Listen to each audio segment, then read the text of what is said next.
전 설교 때 역사의 반복에 대해서 짧게 언급한 적이 있습니다. 시간의 흐름으로 지식과 문명과 과학은 달라지지만 비슷한 형태의 반복은 계속되고 있습니다. 지금도 그 반복은 계속되고 있습니다.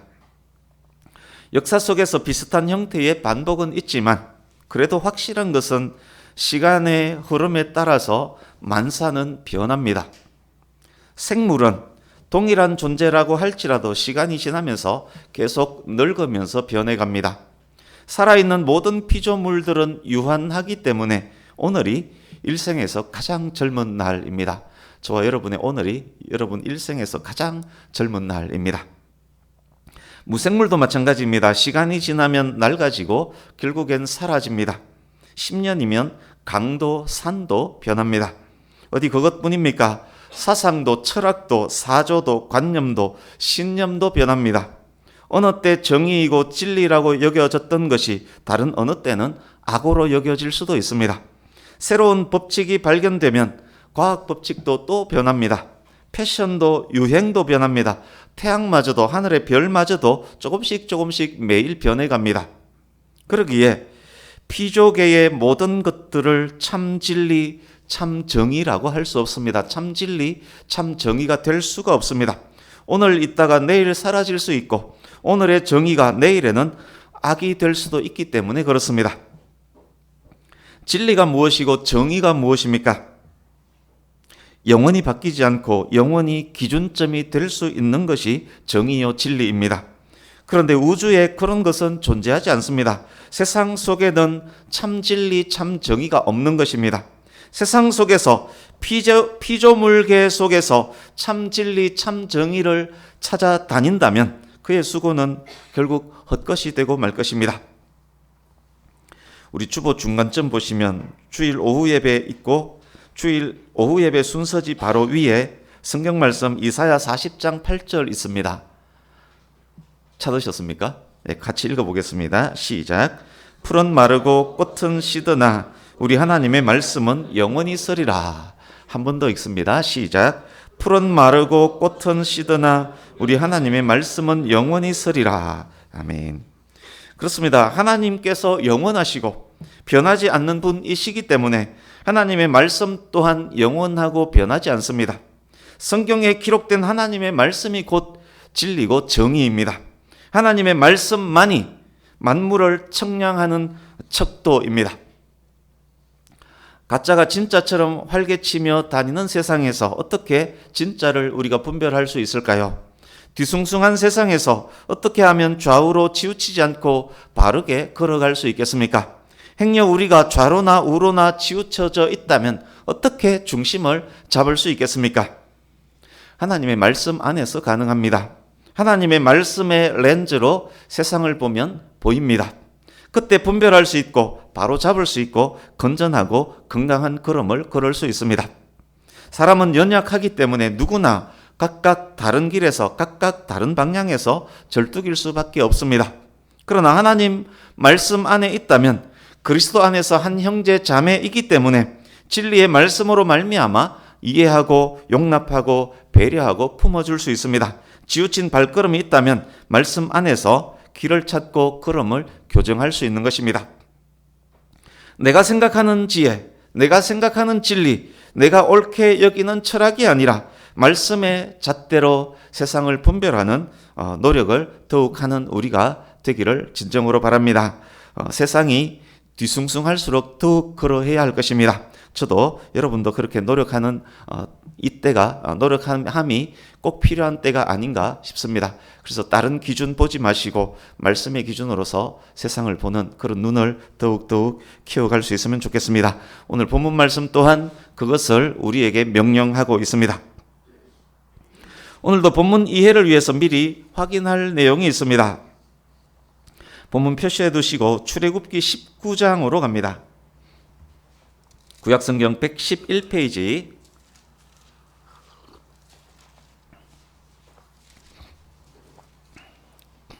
출애굽기 19장. 이때는 출애굽 후 3개월 정도 되었을 때 모세가 시내산에서 받은 하나님의 말씀, 하나님과 이스라엘 백성들 간의 언약 체결의 장면입니다. 5절 6절 보십시오. 하나님께서 모세에게 말씀합니다. 이스라엘은 내 백성이다. 내 말을 잘 듣고 내 언약을 지키면 하나님의 백성, 하나님의 소유, 제사장의 나라, 거룩한 백성 되게 하겠다라고 말씀합니다. 7절 8절 보십시오.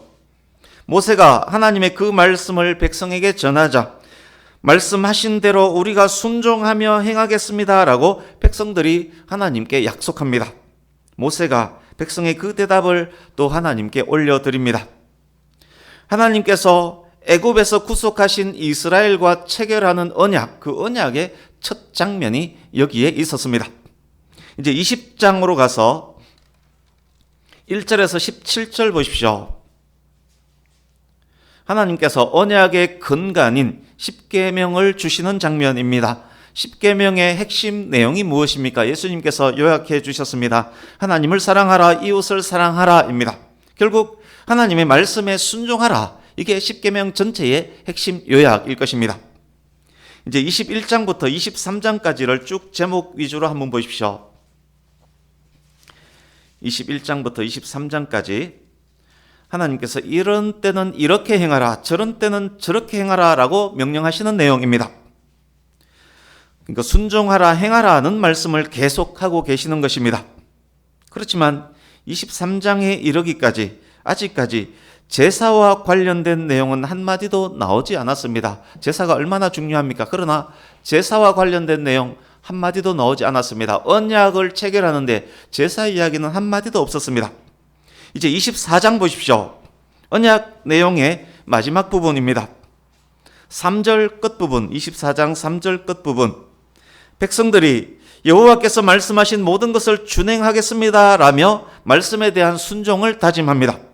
4절에서 8절, 제단, 번제, 화목제에 대한 명령이 나옵니다. 백성들이 번제와 화목제를 드리고 피의 반은 제단에, 나머지 반은 백성들에게 뿌립니다. 언약이 체결되는 장면입니다. 그리고 체결된 언약을 낭독합니다. 백성들이 모든 말씀을 준행하겠습니다 라며 순종을 다짐합니다. 순종하라는 명령이 길게 주어졌고 그 다음에 희생 제사에 대한 규례가 주어졌습니다. 확인한 이 말씀에서 알 수 있는 것 무엇입니까? 순종이 제사보다 먼저라는 것입니다. 순종이 제사보다 먼저입니다. 말씀 본문이 이제 본문으로 갑니다. 오늘 말씀 본문이 성경 읽기에 의해서 이사야서를 지나서 예레미야서에 이르렀습니다. 이사야, 예레미야, 에스겔 모두 남유다에서 활동한 선지자입니다. 분량이 많기 때문에 대선지서라고 부릅니다. 이사야 사역 때, 지난주에도 살짝 언급했습니다만 이사야 사역 때에 북이스라엘의 멸망이 있었습니다. 북이스라엘이 불순종으로 멸망하는 것 너희들 봤지? 남유다도 불순종하면 망한다. 하나님께 돌아오라. 이사야의 주요 메시지입니다. 북이스라엘의 멸망을 직접 보았기 때문에 이사야의 메시지는 더욱 현실감이 있었을 것입니다. 시간이 더 흘렀습니다. 예레미야 선지자가 등장합니다. 예레미야는 남유다 말기부터 바벨론에 의해서 망한 이후까지 사역을 했습니다. 불순종하면 나라가 망한다. 하나님께 돌아오라. 지속적으로 선포했지만 유다는 듣지 않았습니다. 남유다가 멸망하는 현장, 유다의 왕들이 죽고 왕들의 눈이 뽑히고 끌려가는 그 비참한 현장을 예레미야가 겪습니다. 그 이후 에스겔 선지자가 등장합니다. 에스겔 선지자의 사역 기간은 예레미야와 일부 겹칩니다. 그러나 사역지는 다릅니다. 에스겔은 유다 말기 바벨론 2차 침공 때 바벨론의 포로로 끌려간 사람 중에 있었습니다. 그래서 에스겔이 소명을 받을 때는 바벨론에서였습니다. 바벨론 현장에서 에스겔이 소명을 받았습니다. 에스겔은 그래서 바벨론에서 포로지 바벨론에서 포로로 끌려온 유다인을 상대로 사역한 선지자입니다. 그러니까 시대 상황이 그러하기 때문에 이사야, 예레미야, 에스겔 선지자 메시지의 핵심은 비슷합니다.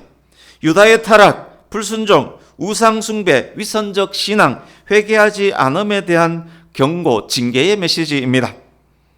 그 큰 틀에서 이해하시고 오늘 본문에 이제 집중하면 되겠습니다. 본문이 속한 단락 7장 1절에서 8장 3절까지는 유다의 거짓 예배, 거짓 믿음에 대한 것입니다. 7장 1절에서 15절을 먼저 짧게 확인하겠습니다. 1절에서 10절을 보십시오. 눈으로 읽으면서 들으시기 바랍니다.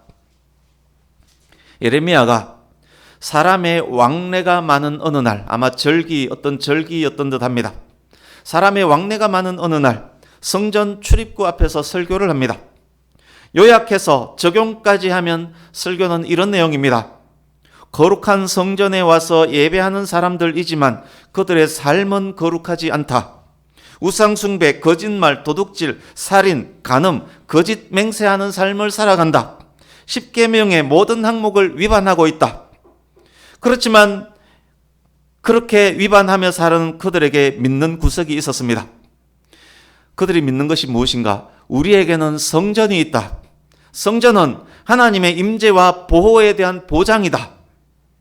그렇습니다. 남유다 말기 유다 사람들은 성전이 그들에게 마치 부적과 같았습니다. 남유다 예루살렘에 성전이 있다는 이유로 남유다에는 전쟁도 패배도 망함도 없을 것이라는 확신을 갖고 살아갑니다. 그런 그들이 성전에서 겉모습 거룩한 예배를 드리고 있습니다. 그러나 죄 짓는 것은 멈추지 않습니다. 성전 안에서 예배하는 자 중 상당수가 우상숭배, 거짓말, 도둑질, 살인, 간음, 거짓 맹세하는 자들입니다. 성전은 도둑과 강도의 소굴이 되어가고 있습니다. 그 성전은 아름답게 웅장하게 지어져 있는데 거룩한데 그 속에 예배하는 사람들도 거룩한데 그런데 이들이 밖에 나가서는 못된 짓을 하고 돌아다닌다는 말입니다. 그러면서 우리에게는 이 성전이 있기 때문에 우리는 안전하다. 그런 확신으로 살아가고 있는 그들에게 예레미야가 설교를 했습니다. 12절에서 15절 보십시오. 그런 그들에게 북이스라엘의 역사를 주지시키면서 하나님께서 말씀합니다. 북이스라엘에는 거룩한 처소 실로가 있었다. 북이스라엘이 범죄함으로 징계를 받아 아수르에게 망했다. 실로 역시 파괴되었다. 북이스라엘의 실로는 남유다의 예루살렘과 같은 장소입니다. 그 거룩한 실로 역시 파괴되었다. 남유다도 같은 운명이 될 것이다. 북이스라엘이 부적처럼 여겼던 실로가 파괴되었듯 성전과 예루살렘도 파괴될 것이다. 이제 본문입니다. 예레미야가 12절에서 15절 말씀을 하나님으로부터 받았을 때 예레미야는 어떻게 반응을 했을 것 같습니까? 선지자의 주요 임무 중 하나는 백성들을 위해서 중보 기도하는 것입니다. 지난주 말씀 성전 위 파수꾼 역할을 감당하는 것입니다. 예레미야가 유다와 백성들을 위해서 하나님께 부르짖으며 중보했을 것임은 당연합니다. 16절 하나님께서 예레미야에게 기도하고 있는 예레미야에게 말씀합니다. 예레미야야, 이 백성을 위하여 기도하지 마라. 이 백성을 위하여 부르짖어 구하지 마라. 이 백성을 위하여 간구하지 마라. 내가 듣지 않겠다. 기도라는 의미를 가진 각각 다른 단어로 3번이나 백성을 위해서 기도하지 말라 명령하십니다. 예레미야가 열심히 기도했다는 말임과 동시에 하나님의 참아주심이 한계에 다다랐다는 말씀입니다. 선지자에게 기도를 금지시키셨습니다. 기도도 할 수 없는 최악의 절망적 상황에 다다랐다는 말입니다. 17절 기도 금지 명령에 이르게 한 유다의 죄를 알려주십니다. 예레미야도 보아서 알고 있는 죄들입니다. 18절 하나님께서 사례로 보여주시는 죄목 중에 하나입니다. 하나님의 백성 남유다의 어느 지역입니다. 어떤 한 가정이 오손도손 무언가를 하고 있는 모습이 보입니다. 더 가까이 가서 가봤습니다. 아들들은 나무를 줍고 아버지는 불을 피우고 있습니다. 어머니와 딸들은 가루를 반죽해서 과자를 만들고 있습니다. 일상적이며 평온한 모습입니다. 가족이 캠핑을 온 것 같은 정겨운 장면입니다. 그런데 가족이 캠핑하듯 불을 피우며 과자를 만들고 있는 이유가 무엇입니까? 하늘의 여왕을 위하여입니다. 하늘의 여왕이 구체적으로 어떤 것을 말하는 것인지 분명하지는 않지만 어떤 학자는 1월 성신, 하늘의 해, 달, 별들 1월 성신이라고도 하고 혹은 여신 아스다롯이라고도 합니다. 어쨌든 우상을 숭배하기 위해서 별 모양의 과자를 만들었거나 여신이 새겨진 과자를 굽고 있다는 말입니다. 뿐만 아닙니다. 그들이 다른 신들에게 전제를 부음으로 다른 신들에게 술을 따라 올리고 있습니다. 무슨 의미입니까? 전 가족이 우상 숭배에 동원되고 있습니다. 우상 숭배가 일반화, 습관화, 일상화되어 있습니다. 가족 전체가 태연하게 타인의 눈을 의식할 필요도 없이 우상 숭배하는 그런 지경에 남유다가 이르렀습니다. 하나님의 백성이 스스로 얼굴에 부끄러움을 퍼붓고 있습니다. 부모님이 장로, 권사이며 아이들이 학생부, 청년부인 어떤 가정이 있습니다. 주일 거룩한 모습으로 예배드리고 집에 가면서 점집에 들러서 점을 봅니다. 해가 바뀌고 달이 바뀌면 사주팔자 관상을 봅니다. 다음 주일에 또 거룩한 복장을 하고 찬송하며 기도하며 예배합니다. 다음날 어떤 일이 생겼습니다. 이제 구슬합니다. 개업을 했습니다. 직원 불러 모아 고사상 차리고 돼지머리에 절하고 술을 따라 올립니다. 기일이 되었습니다. 온 가족이 모여 상을 차리고 술을 올리며 제사를 합니다. 다음 주일 또 예배당에서 찬송하고 기도하고 예배합니다. 그리스도인 가정에서 자연스레 일어나는 일이 되었습니다. 실제 이런 그리스도인은 없을 것이라 확신합니다만 남유다의 타락이 지금 이 지경에 이르렀다는 말씀을 지금 하고 있는 중입니다. 이 꼴에 이르렀으므로 하나님께서 진노하셨습니다. 구제불능 상태이기 때문에 기도를 멈춰라 명령하십니다. 하나님께서 진노와 분노를 예루살렘과 유다 땅에 부으실 것입니다. 사람뿐만 아니라 짐승과 논과 밭의 식물들까지 바벨론에 의해서 철저히 불사름 당하게 될 것입니다. 이제 21절에서 28절 단락입니다. 21절 예레미야에게 기도 금지를 명하셨던 하나님께서 이번에는 희생 제물과 번제물의 고기를 아울러 먹으라는 기이한 명령을 하십니다. 번제는 온전히 하나님께 다 바쳐드리는 제사입니다.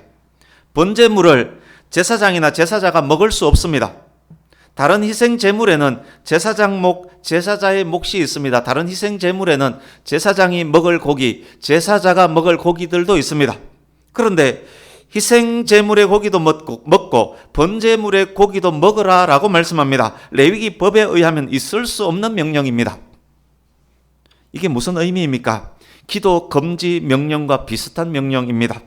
번제물이든 희생 제물이든 그것으로 어떻게 제사를 드리든 네 멋대로 해라. 번제물이든 희생 제물이든 세속적인 보통의 고기처럼 그냥 먹어라. 나는 너희들의 번제물, 희생 제물 어떻게 드려지든 관심 없다. 나는 너희들의 제사 받지 않겠다라는 말씀인 것입니다. 우상 숭배자, 불의를 행하는 자가 그들의 죄를 종교적인 포장지로 가렸습니다. 살인범 강도가 교회 공동체에서 거룩한 모습으로 예배함으로 강도 살인범이 아닌 것처럼 보입니다. 희생제물, 번제물, 예배가 다른 목적을 위해서 남발되고 있습니다. 제사와 예배가 죄를 가리기 위한 수단이 되어 있습니다. 희생제물, 예배마저 성전이 그랬던 것처럼 지금 부적으로 이용되고 있습니다. 그래서 말씀합니다. 희생제물과 번제물의 고기를 아울러 먹어라. 네 멋대로 예배해라. 네가 어떻게 예배하든 나는 그 예배 받지 않는다. 하나님 진노의 표현입니다. 이제 22절에서 26절 보십시오. 계속 역시 눈으로 읽으며 들으셔야 합니다. 서두에서 우리가 확인했습니다. 하나님께서 출애굽한 이스라엘과 언약을 체결할 때 가장 먼저 요구하셨던 것은 순종이었습니다. 제사에 대한 요구는 그 다음이었습니다. 출애굽 당시 이스라엘에게 그리고 그 이후에 이스라엘에게 명하셨던 하나님의 가장 우선적이고 근본적인 것은 너희는 내 목소리를 들으라. 그리하면 내 백성이 될 것이다. 너희는 내가 명령한 그 길로 걸어가라. 그리하면 복받을 것이다 였습니다. 그러나 이스라엘과 유다는 듣지 않습니다. 오히려 성전 자체를 번제와 희생 제사를 형식과 겉모습을 부적처럼 그렇게 의지했습니다. 말씀에 순종하지 않는 삶을 살면서 우상 섬기고 거짓말, 도둑질, 간음, 거짓 맹세를 밥 먹듯 하면서 성전을 들락거렸고 번제와 희생 제사를 드렸습니다. 고집스레 자기 길을 가면서 돌이키지 않습니다. 하나님께 등만 보이며 계속 걸어갑니다. 고개를 돌려 하나님 바라보지도 않고 고집스레 자기 길을 계속 갑니다. 출애굽 이후 본문 현재에 이르기까지 하나님께서 쉬지 않고 하나님의 종들을 계속 보내시면서 내 말을 들으라 순종하라 계속 말씀하셨습니다. 이스라엘은, 유다는 귀를 기울이지 않았고 목을 빳빳이 쳐들고 자기 길을 계속 갑니다. 조상들보다 더욱 타락의 길을 걷습니다. 당최 듣지 않습니다. 구제불능입니다. 하나님의 진노는 더욱 커졌습니다. 이제 27절 28절 하나님께서 예레미야에게 말씀합니다. 예레미야야, 네가 아무리 말을 할지라도 이미 타락할 대로 타락한 그들은 듣지 않을 것이다. 네가 아무리 그들을 부를지라도 대답하지 않을 것이다. 너는 그들에게 이렇게 말해라. 너희들은 하나님께서 무슨 말씀을 하셔도 듣지 않는 민족이다. 너희들은 이방인과 다를 바 없다. 여기 20절에 민족으로 번역된 원어는 이방 국가나 민족을 의미할 때 주로 쓰는 단어입니다. 하나님의 백성을 향해서 너희는 이방인과 똑같다라고 말씀하고 계시는 중입니다. 너희들에게서 진실이 사라졌다. 너희들 입에서 진실이 끊어졌다. 미움보다 더 무서운 것은 무관심입니다.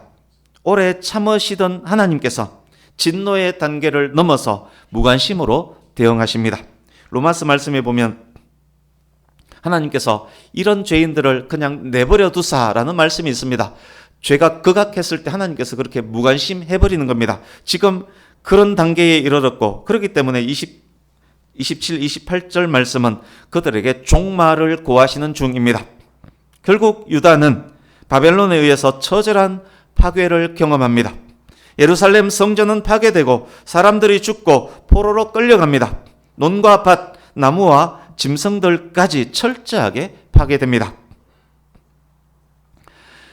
이제 몇 가지 정리하면서 마무리해 가겠습니다. 첫 번째, 우리 16절 보십시오. 기도에 대한 중요한 사실 두 개를 확인할 수 있습니다. 첫째, 하나님께서 굳이 예레미야에게 기도하지 말라 명령하신 이유가 무엇일까요? 그냥 듣지 않으면 될 텐데 왜 기도 멈춰라 라고 말씀하셨겠습니까? 하나님께서는 하나님의 백성들이 드리는 기도를 들으시는 분이기 때문입니다. 기도하지 말라라고 했는데 기도한다면 하나님께서 듣는다는 이야기입니다. 하나님께서는 백성들이 기도할 때 안 듣지를 못하시는 분이기 때문입니다. 성도된 우리가 기도할 때 하나님께서 반드시 들으신다는 말씀인 것입니다. 우리가 기도를 멈추지 않아야 할 중요한 이유입니다. 두 번째, 기도의 가장 중요한 요소 중 하나가 하나님의 뜻, 하나님의 말씀 안에서의 기도임을 알 수 있습니다. 본문 상황에서 예레미야가 아무리 기도할지라도 들으시지만 응답은 하지 않으실 것입니다. 예레미야의 기도가 하나님의 뜻이 아니기 때문입니다. 하나님께서는 역사를 그렇게 진행하겠다라고 작정을 해버리셨습니다. 예레미야가 아무리 기도할지라도 들으시지 않을 것입니다. 그러니까 하나님의 뜻 안에서 말씀 안에서 기도하는 것이 그토록 중요하다는 이야기입니다. 기도에 대한 중요한 교훈 16절 안에 들어있습니다. 우리도 그러니까 쉬지 말고 기도를 하되 하나님의 뜻 안에서 말씀 안에서 기도하기를 노력할 수 있기를 바랍니다. 하나님의 뜻이 무엇인지는 기록된 말씀을 통해서 하나님이 어떤 분인지 알므로 하나님의 뜻을 알 수 있습니다. 하나님께서 들으시고 응답까지 받을 수 있는 기도를 쉬지 않고 올려드리는 우리가 되기를 간절히 바랍니다. 이제 두 번째 18절 보십시오. 큰 두 번째 18절 보십시오.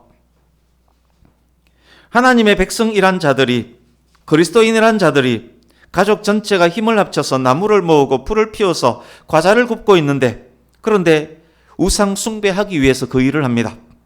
하나님의 백성이란 자들이, 성전을 소유한 백성들이 왜 이렇게 분별을 못하고 있습니까? 오늘날 그리스도인들이 비슷한 행위들을 하곤 합니다. 왜일까요? 자기 생각, 자기 신념, 자기 철학이 기준이 되고 근본이 되기 때문입니다. 자기 생각으로, 자기 경험으로, 자기 지식으로 성경 말씀을 판단하기 때문입니다. 변하고 또 변하는 인간이, 금방 마르고 시들 들의 풀과 꽃과 같은 인간이 자기 지식과 생각과 사상으로 영원한 하나님의 말씀을 판단하려 하기 때문입니다. 자기 신앙으로 성경을 흔들려고 하기 때문에 그렇습니다. 성경으로 세상을 흔들고 성경으로 사상과 관념과 철학을 흔들어야 되는데 자기 생각과 세상으로 성경 말씀을 흔들려고 하기 때문에 그렇습니다. 그렇게 판단하고 행하는 길에 바른 분별이 있겠습니까? 그의 길이 바른 길이겠습니까? 그의 길은 좌우로 치우칠 수밖에 없지 않겠습니까? 좌우로 치우친 그들이 오히려 하나님의 말씀을 향해서 왜 좌우로 치우쳤냐라고 소리 지르고 있습니다. 오늘날 교회 안에는 이런 그리스도인들이 너무도 많습니다. 제가 이렇게 삐딱하게 서 있으면 바르게 서 있는 사람이 어떻게 보입니까? 삐딱해 보이지 않습니까? 그래서 많은 사람들이 삐딱하게 서서 야, 너 왜 삐딱해? 이렇게 말하고 있는 형국이 너무도 많다는 이야기입니다. 말씀이 기준이 되지 않으면 그렇게 된다는 이야기입니다. 간절히 바랍니다. 하나님의 말씀을 잣대로, 하나님의 말씀의 렌즈로 세상의 길을 볼 수 있기를 바랍니다. 말씀으로 분별해서 매일매일 표대를 향해서 교정해 간다면 바른 길로 걸어갈 수 있을 것입니다. 그러기 위해서 더욱 말씀을 읽고 묵상하기를 노력해야 합니다. 그럴 때 개인과 가정과 교회에 하나님의 복을 전달하는 도구로 우리가 쓰임 받을 수 있게 될 것입니다. 세 번째, 24절, 26절 보십시오. 하나님께서 계속 말씀하셨지만 듣지를 않습니다. 참 선지자 이사야, 예레미야가 수십 년간 그토록 선포했음에도 듣지 않았습니다. 결국 유다는 망하고 성전마저 파괴됩니다. 온 땅이 피폐해지고 삼림과 짐승마저 파탄에 이릅니다. 백성들은 포로로 끌려가서 온갖 고생을 하게 됩니다. 유다의 이 비극은 참 선지자의 부재도 아니고 성전의 부재도 아니고 제사의 부재로 말미암음도 아닙니다. 하나님의 말씀을 완강히 거부한 것이 이 비극의 원인입니다. 오늘날 그리스도인, 오늘날 교회의 가장 큰 비극이 무엇이겠습니까? 말씀을 읽지 않음도, 예배를 드리지 않음도, 기도를 하지 않음도 아닙니다. 가장 큰 비극은 말씀 듣고 예배도 하지만 하나님 뜻대로 살지 않고 자신의 고집대로, 자신의 생각대로 사는 것입니다. 겉모습 삐까번쩍 거룩 깔끔하게 예배하지만 삶의 거룩을 잃어버린 예배자가 되어버린 것입니다. 그 일로 말미암아 바벨론의 전국적 침탈로 유다는 전국적으로 왕창 망했습니다. 나라를 위협에 빠뜨리는 가장 큰 요소가 결국 무엇이란 말입니까? 전쟁을 막고 나라의 평안과 안녕을 유지하게 되는 가장 핵심 요소가 결국 무엇입니까? 그래도 교회가, 그래도 기독교인이 희망인 것입니다. 그리스도인이 하나님의 말씀에 순종하며 사는 것, 그리스도인이 빛과 소금의 역할을 감당하며 사는 것, 그리스도인이 예배 드릴 때 그 모습 그대로 실제 삶도 거룩한 것, 그것이 교회와 가정과 나라를 살립니다. 그것이 교회와 가정과 나라에 평안과 복을 가져다 줍니다. 진정한 애국자는, 진정한 복의 통로, 축복의 통로는 그리스도인의 삶 속에서, 일상 속에서 매일매일 살아가는 것입니다. 이제 마지막 네 번째, 예레미야 7장에서 가장 많이 반복된 단어가 있습니다. 가장 중요한 단어이기 때문에 반복을 하는 것입니다. 2절 보십시오. 유다 사람들아 여호와의 말씀을 들으라. 13절, 내가 새벽부터 부지런히 말하여도 듣지 아니하였고, 16절, 내가 네게서 듣지 아니하리라. 23절, 너희는 내 목소리를 들으라. 24절, 그들이 순종하지 아니하며 귀를 기울이지도 아니하고, 26절, 너희가 나에게 순종하지 아니하며 귀를 기울이지 아니하고, 27절, 그들이 너에게 순종하지 아니할 것이요, 28절, 여호와의 목소리를 순종하지 아니하며. 하나님의 말씀을 들으라, 하나님의 말씀에 순종하라, 반복되고 반복되었습니다. 본문 말씀의 핵심입니다. 우리 주 오른쪽 하단에 있는 사무엘상 15장 22, 23절 말씀을 같이 읽겠습니다. 같이 읽습니다. 시작. 사무엘이 이르되 여호와께서 번제와 다른 제사를 그의 목소리를 청종하는 것을 좋아하심같이 좋아하시겠나이까? 순종이 제사보다 낫고 듣는 것이 숫양의 기름보다 나으니 이는 거역하는 것은 점치는 죄와 같고 완고한 것은 사신 우상에게 절하는 죄와 같음이라. 왕이 여호와의 말씀을 버렸으므로 여호와께서도 왕을 버려 왕이 되지 못하게 하셨나이다 하니. 아멘. 사무엘 선지자가 사울 왕에게 했던 말씀입니다. 이때 이 내용들이 오늘 본문 속에도 계속 반복되고 있음이 보이지 않습니까? 하나님께서는 번제와 제사보다 하나님 목소리 청종하는 것을 더 좋아하십니다. 하나님께서는 순종을 제사보다 더 좋아하십니다. 하나님께서는 엄청 많이 드리는 헌금보다 순종하는 삶을 더 좋아하십니다. 아무리 예배하고 아무리 기도하고 아무리 헌금할지라도 순종하지 않으면 빛과 소금의 역할을 무시하고 산다면 그는 점치는 죄, 사악한 우상에게 절하는 죄를 범한 것과 다름없습니다. 그 죄로 말미암아 사울이 버림받았고 북이스라엘도 남유다도 망했습니다. 그렇습니다. 순종이 제사보다 먼저입니다. 순종이 제사보다 낫습니다. 한국 교회는 여기에서 실패했습니다. 성장이 멈춘 가장 큰 이유가 여기에 있습니다. 이제 말씀을 마칩니다. 사랑하는 성도님 여러분, 열심히 기도하되 말씀 안에서 하나님의 뜻 안에서 기도하는 우리가 되기를 원합니다. 열심히 말씀을 읽고 묵상하되 그 말씀에 순종하며 순종의 삶을 몸부림하기를 원합니다. 거룩하게 예배를 드리되 예배에서 예배로 이어지는 그 간격을 거룩한 삶으로 채우는 우리가 되기를 간절히 바랍니다. 저와 여러분 모두의 예배가 하나님께서 기뻐하시는 영과 진리의 예배, 하나님께서 기뻐하시는 거룩한 산 제물로 우리의 몸, 우리의 삶을 드리는 영적 예배가 되기를 간절히 바랍니다.